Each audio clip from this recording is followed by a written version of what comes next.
You're listening to On Mission with Dr. Matt Davis, a podcast designed to explore the personal mission of everyday leaders.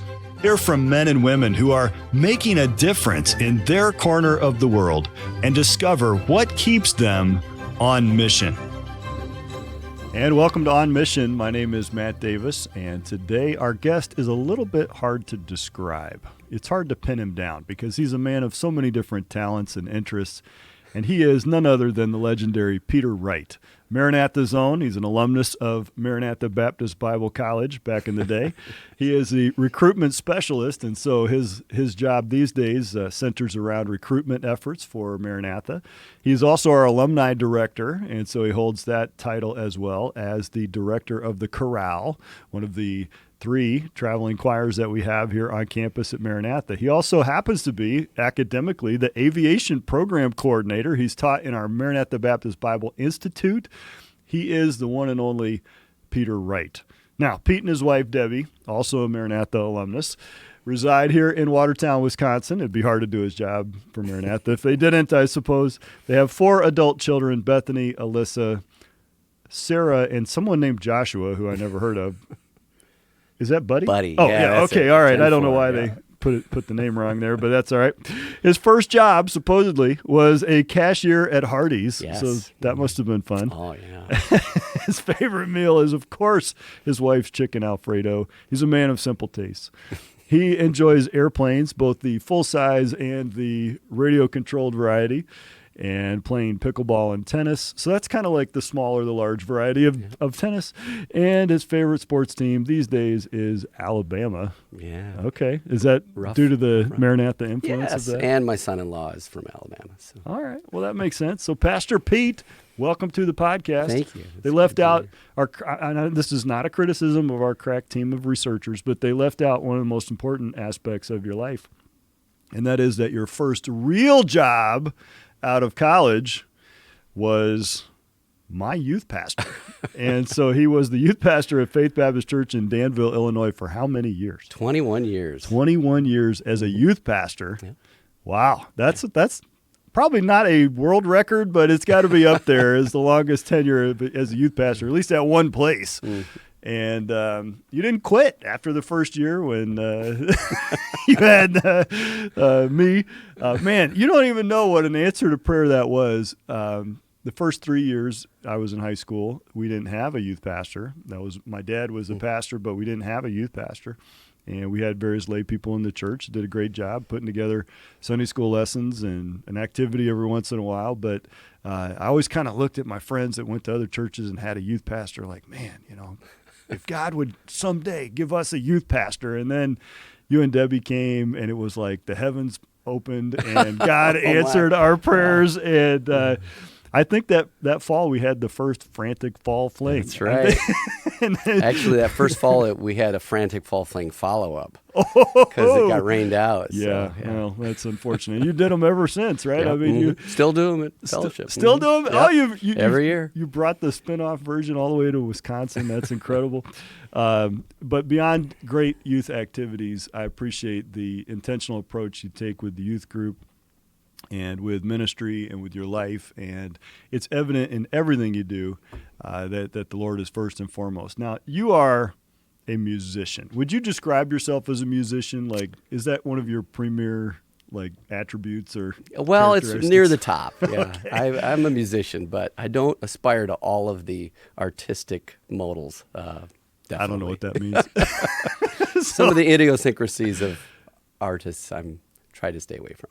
What are the part, like, you're not into as much classical music as the really artsy I used to people? judge at piano competitions, and I would be there with other judges, and they would be like, "Oh, look at that posture, it's terrible," and and I was always so thankful to be able to go back to being a youth pastor because you know what? Ultimately, if it sounds good and it's honoring to the Lord, that's awesome. But the rest of the stuff, you play the piano aggressively, all right, and that I like that. There's a a style to that. You've published CDs. When's the next Peter Wright CD coming out? That's what we ought to. No, come on! I still have some in my basement. If you need a coaster, I can give to you. Well, okay, it doesn't have to be a CD, but we could do a streaming album, all right, whatever they call them these days.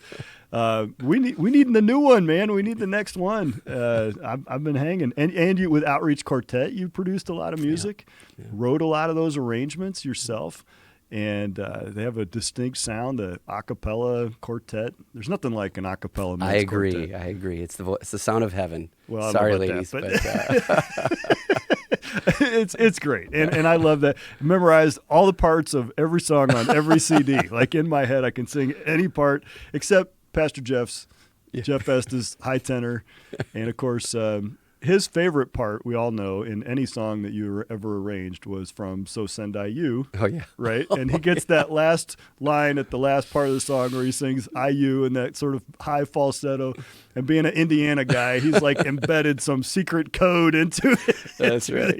I can't do that. Oh. Yeah. So that's pretty fun. But, you know, you have made and maintained, I'm sure, very close relationships in and around music and ministry. And we want to explore a little bit of that today as we talk through your mission in life and how that's unfolded, because God's given you a lot of different interests, and music is obviously one of them, and that doesn't happen by accident. There's a natural talent, right, that goes along with music, maybe some predisposition there, but it doesn't stop there, right? I mean, it's a whole lot of hard work that goes into reaching a top level. So there's music and the time and energy that goes into that, but you also are like into aviation. Where did that come from? That's a family thing you got from your dad, or where? Well, we grew up. We never had a nice car, but we always had an airplane, and so we flew all over the country. And I hated flying. We had a 6-place Cessna 205, and I got the back seat with my sister, which is smaller because the fuselage goes like that. So it meant 6 hours of just boredom, trying not to lose my cookies. Yeah. And it was. Are there windows back there? There are windows, and there's a door right next to me. But we'd fly. When we'd fly back from Redding, California, that's a 13-hour day, one stop. Okay, and it was just, I hated it. I dreaded it. So both of my brothers soloed on their 16th birthdays. I wanted nothing to do with it. And so Dad kind of felt bad about that. And then years later, when I'm in my 30s, I started seeing that flying is actually pretty cool. And Dad bought a small plane specifically so that he could teach me to fly. Oh, wow. And so I said, okay, but I use my wife as an excuse. She doesn't want me to get my license because she's always nervous when I'm in the air. So, but I should be able to get the plane down if Dad, he was old at that time. He's still with us, Dad, but he's 91 now. Your dad is awesome. Yeah, but he's been old for a long time. Right, yeah.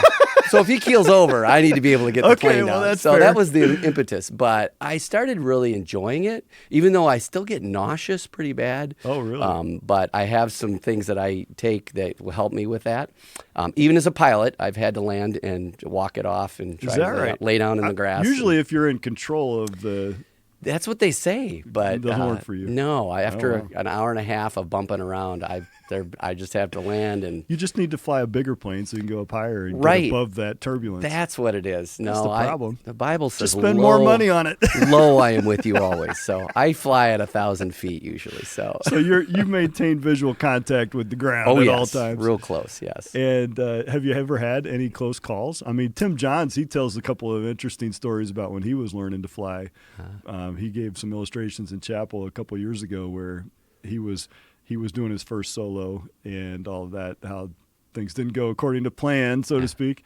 Have you had any close calls? I've had, growing up we had several, but as the pilot, there's been a few things that, nothing close calls, but no engines quitting or anything like that. I did send my son up one time, and the engine was coughing as I heard him coming around, and he landed the plane, and it stalled out on him. Oof. And we had a gas cap issue that we took care of. So that wasn't me, that was Buddy. But that's got to be the simplest possible thing to fix, right? It is. Dad took a drill, drilled a hole in the gas cap, and it needs ventilation, and we're good to go. So, and you went along with that, like we did. I was the next one to fly it. I didn't want him to get back in, but we stayed close to the airport for a while before we. Yeah, I think I would, before the old drill the hole in the gas cap is certified as the solution, I think I would be kind of nervous about that. You sure about that, Dad? I might be Googling that on the side.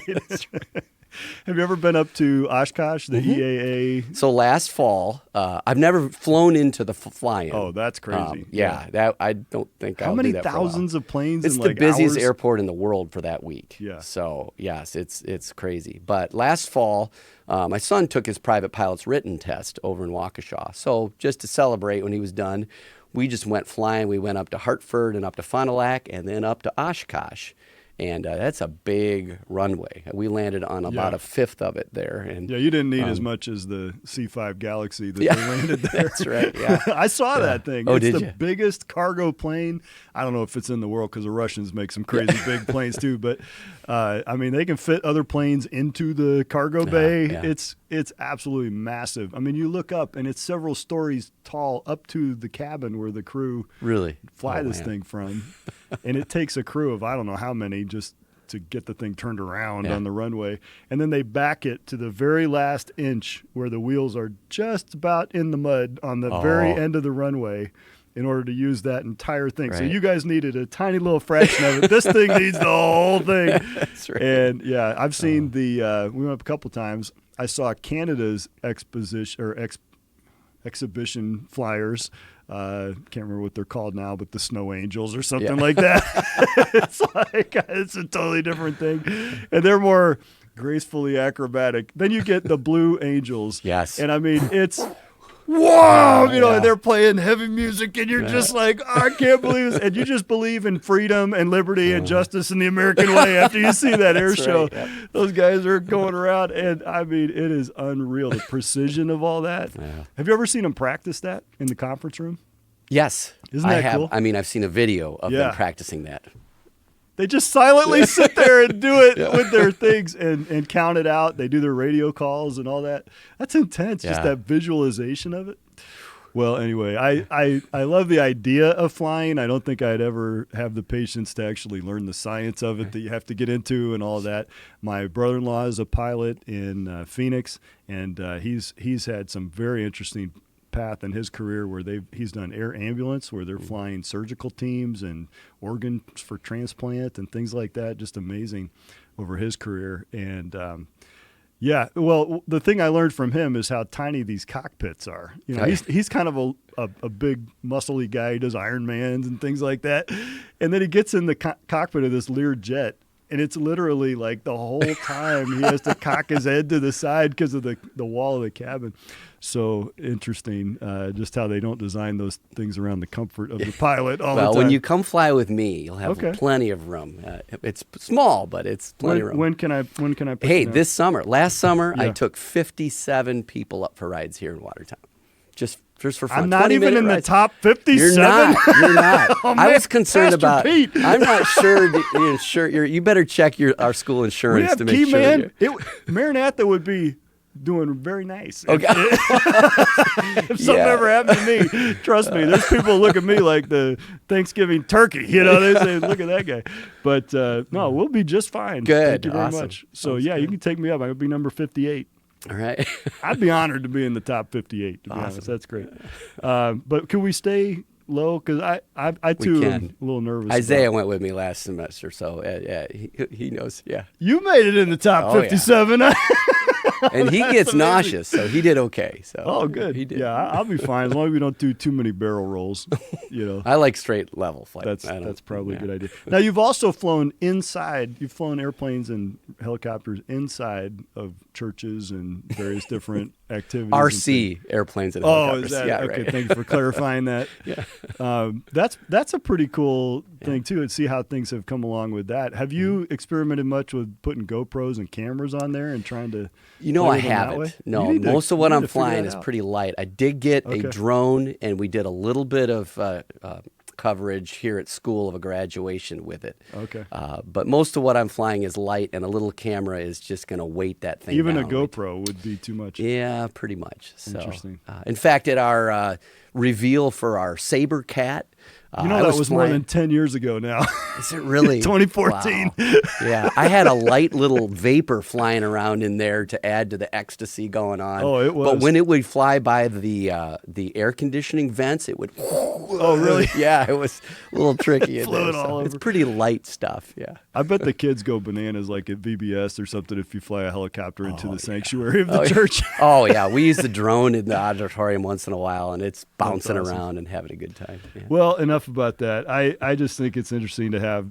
Are you just like a really curious person? Sure. What's the reflect on that a minute? Like you get onto something. What's your process to learn it, to investigate it, to get into it? Because obviously you don't stop at what somebody else taught you. You're kind of a curious person that sort of goes after things on your own, aren't you? Sure. I think that a lot of times I get kind of drug into something first. Okay. We'll take flying, for instance. But other things, I get curious. The piano. I mean, we played instruments growing up. My dad had a guitar. My brother had a pedal steel guitar, and I played piano. We just kind of woodshed around. Well, it got me curious. Your brother has a steel guitar. Is that John? Or yes. Okay. Yes. I'm giving him a hard time about I think that. he still has it. You know what a pedal steel guitar is, right? Yeah, that's like old school country music to me. I mean, that's you the play it with a gut bucket bar and you pick it like exactly. Conway Twitty or something like that. Not we weren't allowed to watch. Sorry, listen to that John. stuff. That's right. That's some hillbilly type music to me. Yeah. All right. But getting into that and trying to explore more, and then realizing there are different types of music. I was always fascinated by classical music. I didn't play a whole lot of it until I came to Maranatha. They required you. It's required to play, but it builds a lot of technique, and it gives you an appreciation for hearing people play it well.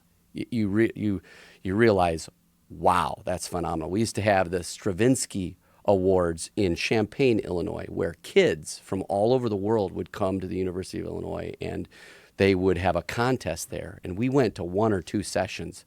Phenomenal, these little kids. It's a little humbling, isn't it? Right, yeah, it is. But you'd see them in the hallways before or after, and they were just like in a trance doing stuff. And you realize their lives were totally that. And almost felt bad sometimes. You know what? I wonder if they can just go out and get some ice cream and go to a youth activity, go to different things like that. And so I think there's a balance. Relate to another human being. Right. Yeah. Well, something like that. Yeah. Yeah. There were people like that at law school, and that's when I pretty quickly realized I'm not going to be number one in my class. There was this guy, Chris Wright, and he was a short dude. And he had long hair all the way down to the back of his knee. I'm not sure he'd ever cut his hair. Now, we didn't have Lord of the Rings back then, but if we had, I'd have been like, are you Gimli? He had a long beard, long hair, the whole thing. And he lived in the library. They gave him a key, and he opened and closed it every day. Maybe never did close it, but he just lived in there. And nobody knew. He was an MD, JD, dual degree. What kind of person? Wow. The brain on this guy, right? Like the hair was just to describe how huge his head was, I guess, or hide it. But what was his social life like? None. And so he, as far as I know, nobody really knew. He was more of a legend than a real person. And of course, he ended up being number one. And that's where I said, how about we shoot for ish? Let's go for the best we can do. Right. So you can't always compare, because you have to also have a life. People used to ask me like, what kind of grades did you get in college? And my response was, well, I had fun in college. I maybe should have focused a little more heavily on that. But there's something to be said for specialization, but we live in a context, and God made us to be multifaceted as humans. And ultimately, if all we are about is a particular craft and we lose sight of the fact that God's work is about people, then I think we kind of miss the overall point of why we're here, which is a much bigger issue than that. And when you can take that thing that you've got an interest in and you're exploring and then use it for the glory of God, like piano, which you can do in so many different ways, like flying, like being able to be the aviation coordinator. 15 years ago when Dad said, get in the cockpit, and kind of made me do it, that opened up a ministry in the future, and being able to, when people come and say, hey, listen, let's go for a ride over Watertown, and to be involved in the aviation program, things like that. Even driving a coach bus. Yeah, I know I get kind of made fun of it sometimes with that, but I love it. And to be able to do that a little bit and to be able to use it to serve other people, which is, that's part of my mission in life, is to serve other people as well as the Lord. Well, that's a good segue. Thank you for that. Good preachers always know how to go from one point to the next. This is the On Mission podcast, and so I usually hit people with that question kind of early on in the conversation. What is your mission in life? Yeah, simply to serve God and other people in a spirit of truth and love. And everything that I can do, putting it down into and seeing how it fits into that is a helpful focus. I don't always maintain really well, but I try to. So it doesn't surprise me that you would start your mission statement with a verb like serve, because that has been characteristic of your life and your choices and just your approach to other people. My dad's a lot like that. You worked with my dad for a long time as the senior pastor and youth pastor combo, the dynamic duo in Danville. And I think as you approach service, some people have a really negative idea that means, somehow you're a lesser person or you have a low self-image of yourself. In some cultures, obviously the servants are the lowest rung of the ladder socially. But I don't get the sense that you mean that in a disparaging way as a lower sense. So how do you describe that in terms of service of God and service of others? Well, even what you said about the lowest in some cultures, which is exactly what Jesus patterned for us. He took upon him the form of a servant.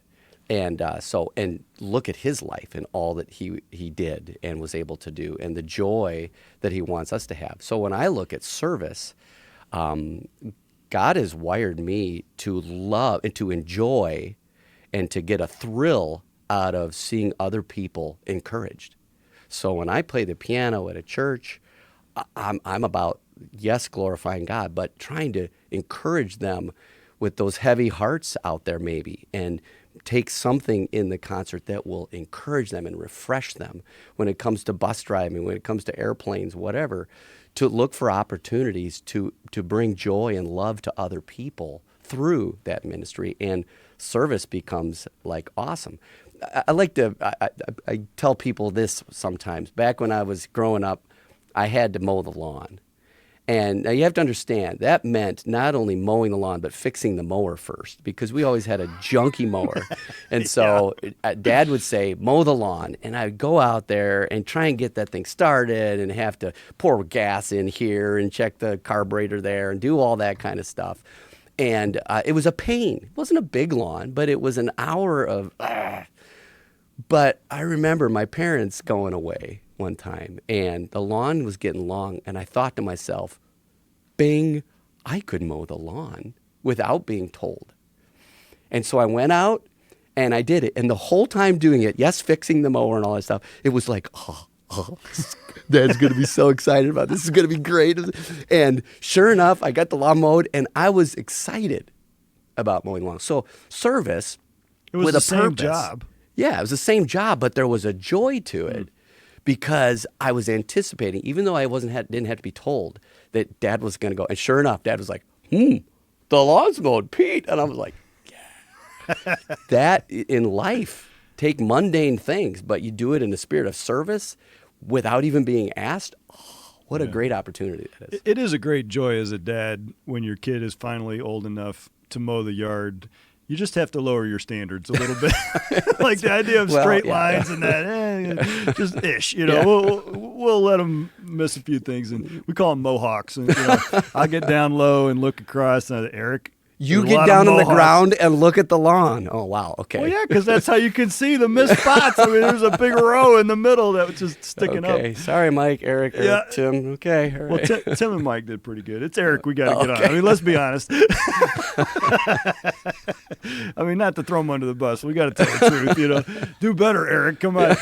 Now he's getting ready to, finish college, and I don't know what I'm going to have to do. This is the point in life now as a dad where you get a riding lawnmower. Yeah, that's right. And they say, where was that? I didn't need it before I had you. So that's exactly what my father did before me, and that's what I'll do for my children. But it is a special joy to see those things passed on to next generation, and that's really what you're engaged with in your ministry life, really from the very beginning as you went into youth pastoral ministry and the music ministries in the church. Could you talk a little bit about that? Your preparation was in the area of music and primarily music. I don't know how many youth ministries classes you ever took. In some ways, it probably just came naturally just because you're crazy. But well, yeah, okay. You have to be a little bit crazy to be a good youth pastor and creative anyway. But the role that came along at Faith, I guess I don't really know a lot since from my perspective, you just appeared probably like 2 weeks after you got married, and then boom, that that was that summer of life where you graduate, get married, start a job. Like, what? I'm just supposed to be an adult now? I mean, I'm supposed to have all the answers. So, how did you end up at Faith, taking a youth pastor job after X number of years? And I think you traveled for Maranatha in those years too, promoting and all that. But how do you end up in youth ministry? Was that an easy choice for you? Was that an obvious thing for you? Or was that something you kind of had to come to terms with? Yeah, I guess I figured I would be a church music pastor. But even as I traveled, and I was able, through the opportunity of traveling for the school, to be in hundreds of churches and seeing the opportunities in youth work, I always thought that was neat. I loved my youth pastor that I had growing up, but I didn't want to necessarily live like him because he didn't make any money, and he always drove kind of a junky car. And my junior year, after traveling for the school, I got really materialistic traveling for the school. And because I stayed in some fabulous houses. I mean, hot tubs and four-wheelers and tennis courts. And I found myself, I remember standing in Las Vegas in a church lobby, looking at the cars coming in, thinking, ooh, there's a Lincoln Continental. I wonder if I'll stay with them tonight. Ooh, look at that car. Oh, no, here comes a Pinto. Oh, look at a family getting out. Oh, I hope I'm not staying Pinto. there. Yeah. And I'm thinking, I don't want to live like a pauper. And I came back, and we had opening meetings that week, and I struggled all week with, I don't want to live like that. And finally, God said, you know what? You're going to be miserable. The Holy Spirit's conviction. And on Thursday night, even though I don't even know what the message was about, I went forward and said, okay, God, I'll do it. I'll be a pauper. Now, I don't think I've been a pauper. I own an airplane. So it's pretty You're awesome. You're part of the 1% yeah, now. Right. Where's your top hat? I've had 3 golf carts. I mean, but I don't feel like I'm living like a pauper. But I had to be willing. And I find there was such a weight off of me going, oh, okay, whatever the Lord wants. So the youth pastor thing was open. I still was a music major and thought I would do that. And as I looked at the music opportunities, and we had several of them coming out of college, God did not lead that way. And I had a good friend who had been at Faith for a summer and introduced me to your dad, who, if I could say one of my heroes, is your dad, John Davis. And I met him the first night we were at a hotel. We were at a conference together, and he snored so bad I couldn't sleep. I thought, it's horrible. What? Isn't horrible. it? Yeah. But man, getting to know him and the mentoring that he did, I said I would love to learn from a guy like that. Yeah. And so when the opportunity came up, it to me, even though it was way out of my comfort zone, I had a couple of church ministry classes, but that's it. I didn't have youth pastor classes. I didn't have pastoral classes. So my brother was a youth pastor, so he gave me a lot of tips. He told me, Pete, God has not given us the spirit of fear, but of love and of sound mind, of power. You can do this. And I was scared, especially guys like you, kind of coming up, and I'm thinking, okay, I got the worst. Yeah, you weren't bad. But I was scared stiff, but I knew that's what God wanted. And Pastor Davis said, listen, love the kids and love God. That's what we want. All that other stuff will come into play. I can help you with that. He had files galore on stuff. But he said, listen, you need to love God and love these kids. And so getting into that first couple of weeks was so strange. People would go, Pastor, yes. That just sounded so strange. But God prepared me that way. I spent wonderful years there under Pastor Davis and then now under Pastor Rudy. And then, but then when God called me to come here to Maranatha, it was the same thing. When you called me and said, I need a director of communications, I said, what is that? And you listed, you'd be over writing and photography and videography and social media, all of which I don't care for. And I'm thinking, what? But God very clearly, through his word and through circumstances, not that they were bad in Danville, but very clearly, this is my will. And if you don't do it, you will not be in my will. You said, I'm colorblind. Pretty much, yeah. Right. That was probably my dumbest move ever was I hired a colorblind communications guy. That's right. And, I said, well, I just feel like if you get the right person, then you can supplement with the other people, that can do the details of it. Right. But what we needed was somebody who understood ministry, who understood what Maranatha was about, and could translate that into, the messaging that we were doing, no matter what the platform or the media might be. And there was no doubt in my mind that was you. And it just happened to be, I must have caught you on the right day or something. But well, I'm sure it was a little bit out of the blue. I hung up the phone with you, and I didn't even pray about it. And then even I talked to your dad the next week, and I didn't even pray about it. You were thinking. But then my big brother called me and said, you need to pray about this. And then that's when God really started changing my heart. And that's how you sold it to me. I have people, talented people that can do that stuff. Yeah. I just need somebody who will coordinate them and manage them and help get the things done that need to get done. Well, and I'll be honest with you, your mission statement is a lot to do with that, because we need to make sure that every mode of operation that we're in is a service mode. And a lot of times what happens when you have an expertise like marketing or communications or creative arts or whatever, is that you get in this mindset of everybody else comes to me and I decide, what I will do and what I will think. And we needed to kind of transform that thinking into, no, it's about we're here with whatever talents and abilities God's given us to serve the needs of the institution, of the constituency. And that was the mindset shift that we needed to make. And I thought of you when I was reflecting on that problem. Mm-hmm. And so what a good testimony that was. Now, of course, now we look back on that and realize that was exactly what was needed at that time.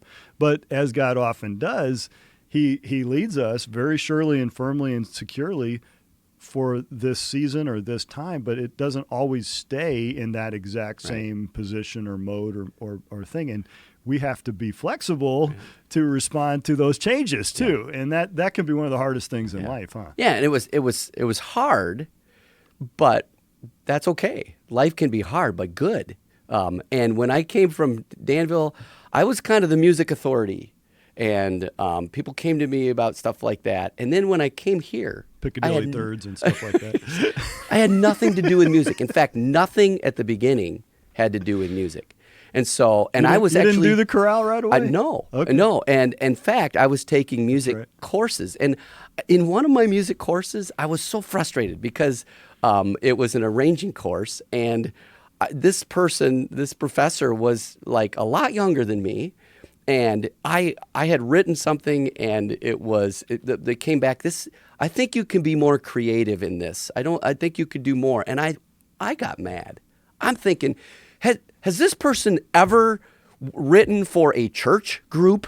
Yeah. I mean, because I know what kind of, if I go any harder than this, they can't do it. Yeah. And I remember, and my wife said, "Are you trying to teach or are you trying to learn?" Yeah, man. Okay.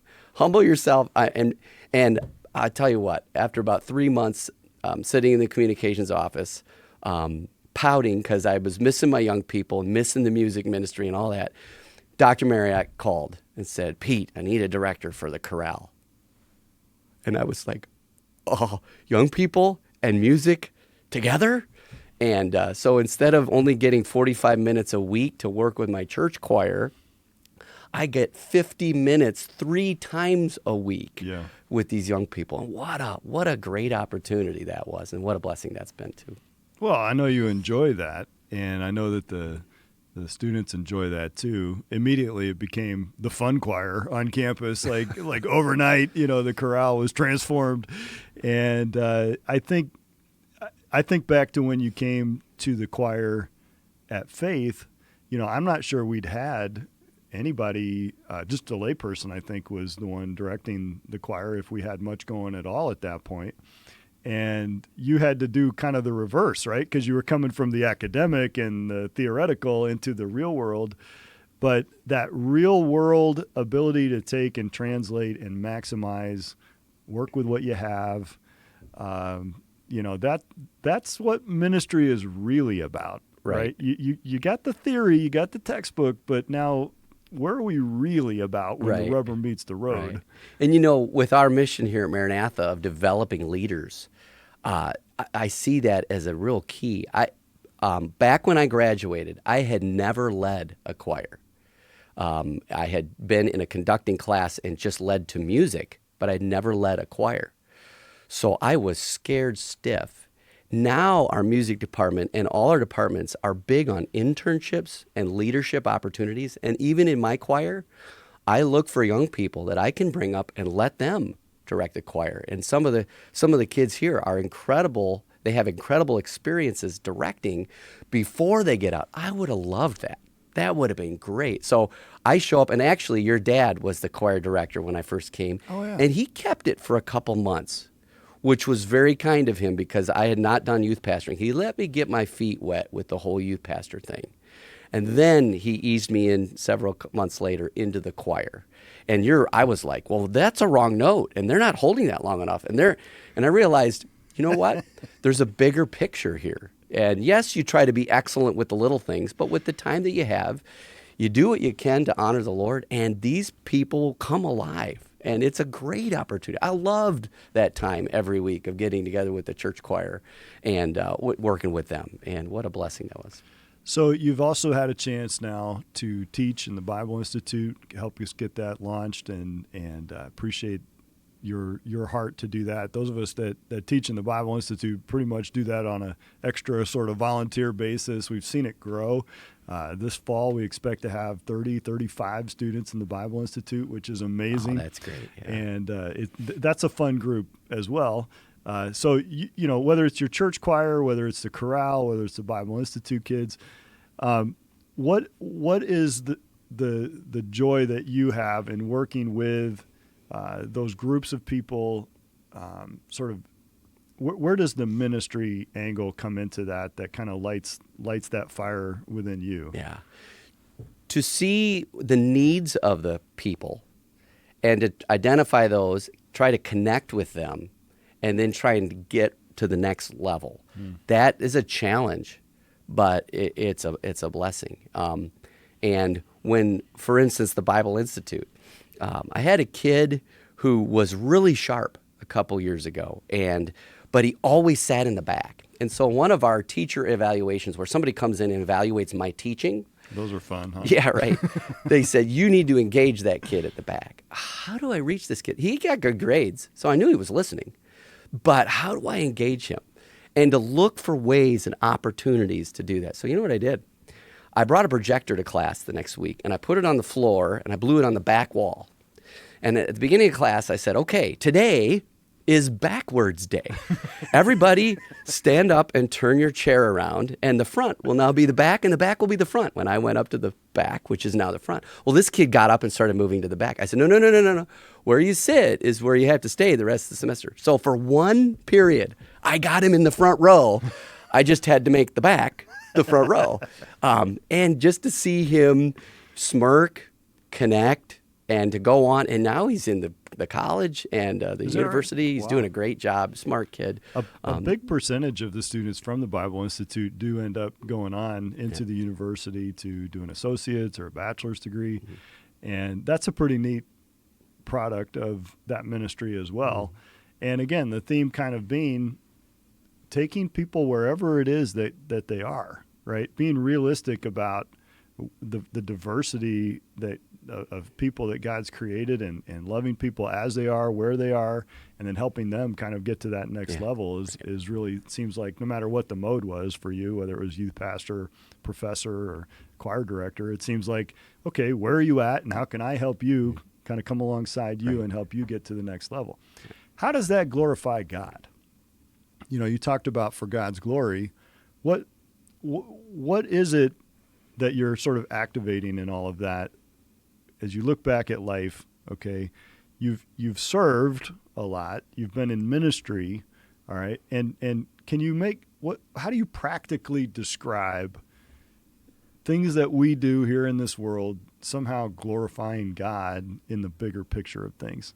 Right. Well, you kind of have to define that big nebulous glorifying God. What is that? Making God look good. And there are so many facets of that and ways to do that. So as a traveling for a college, back in college, as a youth pastor, music director, all of these things, what is it that I can do in this ministry or with this activity or with this person so that God will be glorified in their life? But what does that mean? Bring them closer to God, so that God will minister to their heart in different ways. God is wanting his children to be closer to him. He is wanting people to hear the gospel and come to him. So in those ways, bringing people or encouraging people closer to God as a youth pastor, as a choir director, as a Bible Institute teacher, as an aviator, what is it that will help them in their journey in getting closer to God, whether it be practical things that we teach them in their life or even spiritually things that will draw them closer to the Lord. In the last part of our conversation this morning, I want to give you an opportunity to speak to the bread and butter of what you do every day, and that is recruitment for Maranatha, I suppose. What is your statement to a parent or a high school kid who is thinking about a particular career or major? Maybe it's ministry, maybe it's not. And they're kind of on the fence and they say, I don't really know if I need to go to a Christian college at all. And if I did, why would I go to Maranatha? I mean, what's so unique about that place? I know you're kind of a Maranatha fanboy, as I am. We both have our little lapel pins on, right? And you know, I was telling somebody yesterday, my dad would get us presents at birthdays and Christmas that would be like the Maranatha gear with the logo and things like that. And as a kid, the requirement was, and I didn't know this was weird, I thought every parent did this, we had to stand up and sing the song. I learned Maranatha's theme song, you know, when I was a little kid, and we would stand up and enthusiastically sing it in the living room, you know, blessed be God and the Father. We probably didn't sing it very well, but I knew it before I ever became a student. So I'm kind of the same way.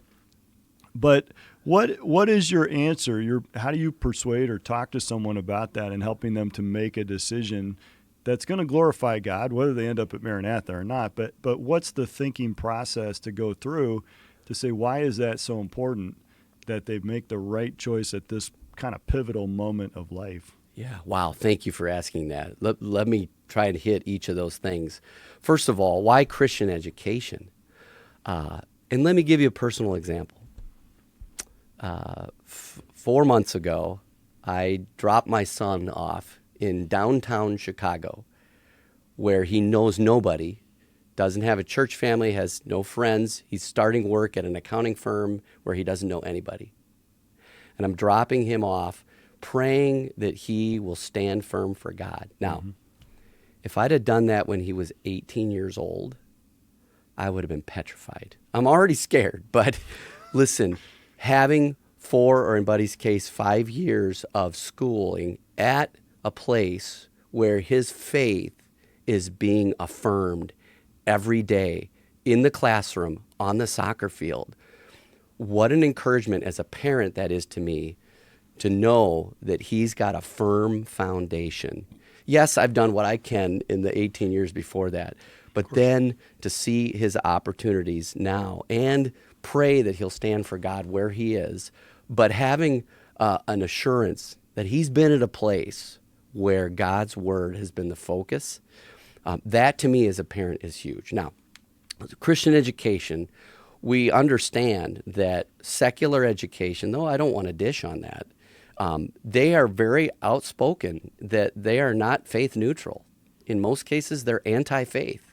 They want to, what they would say, dispel the childhood fairy tales of what kids are growing up with out there. So what most young people at a secular institution have to do is filter through everything that's being taught to them, filter through the evolution and the critical race theory and all of those things.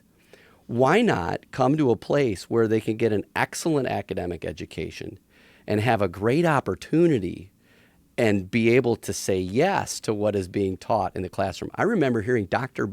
Cedarholm say that very thing. And as a parent, it resonates big time right now. So Christian education, I think, is incredibly important to consider. Can a young person stand for God at a state school? Yes. But the numbers are against them, and you know them as well as I do. That 70 to 90% of young people that call themselves a Christian when they went to a secular institution, by their junior year, 70 to 90% will no longer identify as a Christian. That's heartbreaking, because you think that's a kid who grew up in a Christian home, maybe went to Christian school, sat in somebody's youth group and had a youth pastor that loved them, went on a missions trip in their high school days, go off to college thinking, oh, it'll be great, it'll be fine. I know what I need to know. I am who I am. And then within 1, 2, 3 years, they don't even want to be identified as a believer. That's very heartbreaking and tragic for parents who are sacrificing just as much financially to send them to those schools, only to have their faith undermined, because that is what the system is designed to do. Right. And you contrast that to a place like Maranatha, where you say, well, does every single graduate, go out and light the world on fire for Christ? Well, that's our goal. That's our goal. And that's what the system is designed to encourage. But faith and your spiritual walk, those are genuine and authentic things. I can't program that as a third party. That's a personal decision. And I can tell you that we want to help foster and nurture and support and disciple that kind of growth, and not just how to act like a good Christian, but how to be an authentic Christian that walks with God on a daily basis and models that and has mentors who come alongside. That's a big difference, isn't it, philosophically, between those two things. So somebody says, all right, you got me convinced, we need to send them to a Christian college. But Maranatha, I want to be in business, or I want to be in ministry vocationally, or I want to be in music or nursing or science or education or the arts. Why should I choose Maranatha all the way up there in Wisconsin? Isn't that like north of the Arctic Circle? Those kinds of things. So what's the next level? Yes, and that's a question I get asked an awful lot. Well, why Maranatha, or even why college? Because my kid can make $22 an hour at Home Depot coming right out of high school. So listen, when you look at the college experience, the opportunities that you have in college, I encourage young people and parents to consider, no matter what they want to go into, even if they want to be a carpenter or an HVAC, which is all great, those are great things to do. Sure.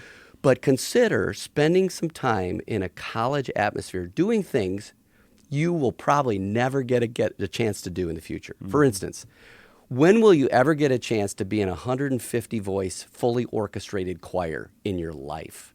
That doesn't just happen. When are you ever going to get to play on an NCAA sports team? When are you ever going to get to be in a society or in a dorm room with roommates that love the Lord? These are things that you just can't experience anywhere else. I had a young lady in my youth group in Danville that was really talented, and I encouraged her, just go 1 year at least to a Bible college at that time. And I think she was doing really well in the plays that we have here. Anybody can be in plays, and she would have just thrived in that.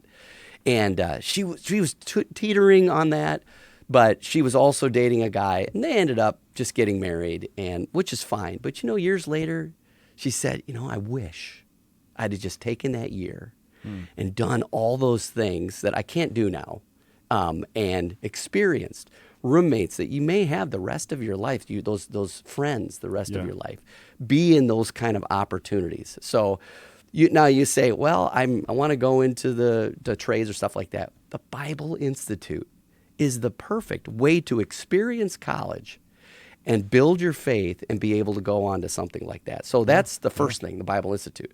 But then why go to Maranatha for a degree? Well, what I talked about earlier, coming to a place with excellent academics, I'm sure everybody throws that out. Oh, we have good schooling. There's not here. a college in America that says, kind of subpar on the academics.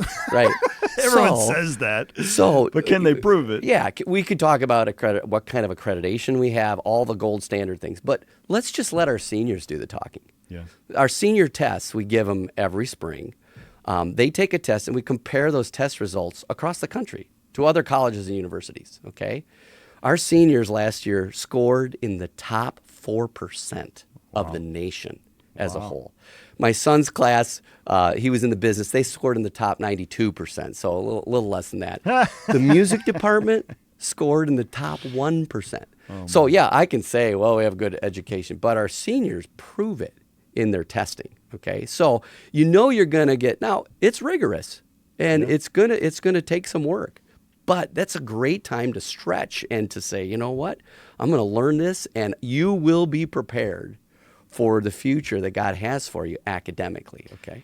Well, in regards to the rigor, kind of interesting, the studies show, and one study concluded that they looked at the results academically, and they looked at IQ, and then they looked at work ethic and discipline.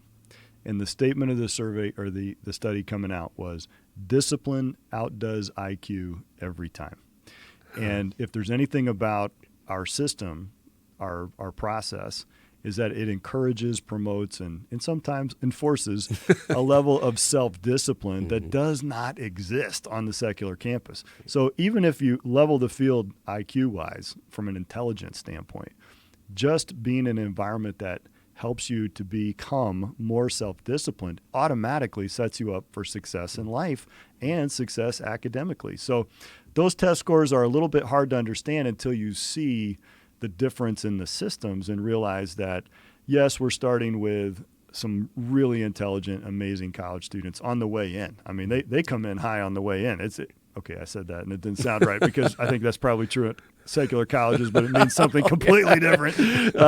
But they come in high performing and high academically testing out, but then they go to the next level in the stratosphere as seniors and on the way out. So again, a testament. This just came in this week.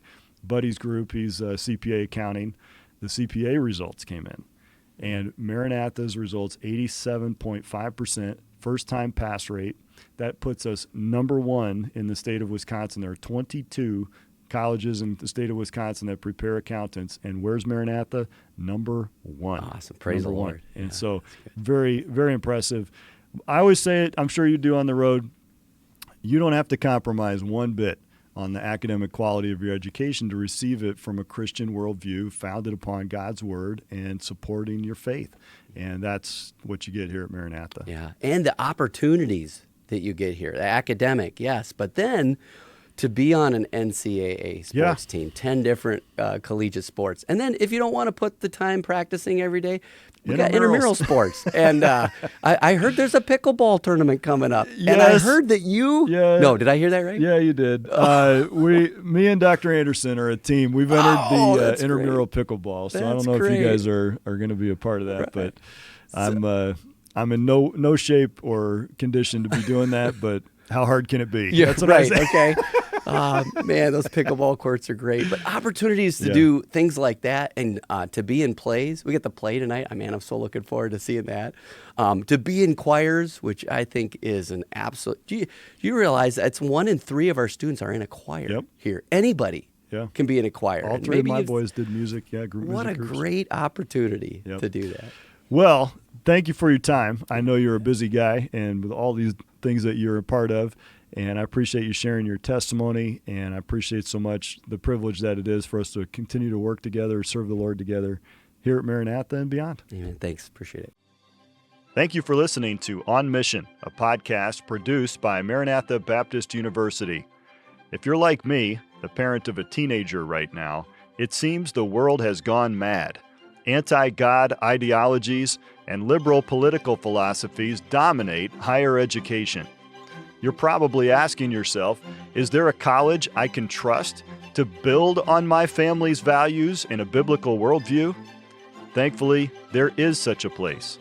Maranatha Baptist University in Watertown, Wisconsin is dedicated to training young people to serve the Lord. MBU provides a safe environment to study, practice, and grow their faith, and develop lifelong relationships with Christian young people that share their biblical values. And you don't have to compromise one bit on the academic quality of your education to receive it from a Christian worldview. Find out more at mbu.edu. For information about our podcast guests and to listen to all the previous episodes, visit mbu.edu/podcast. Join us again next week as we examine what keeps leaders on mission.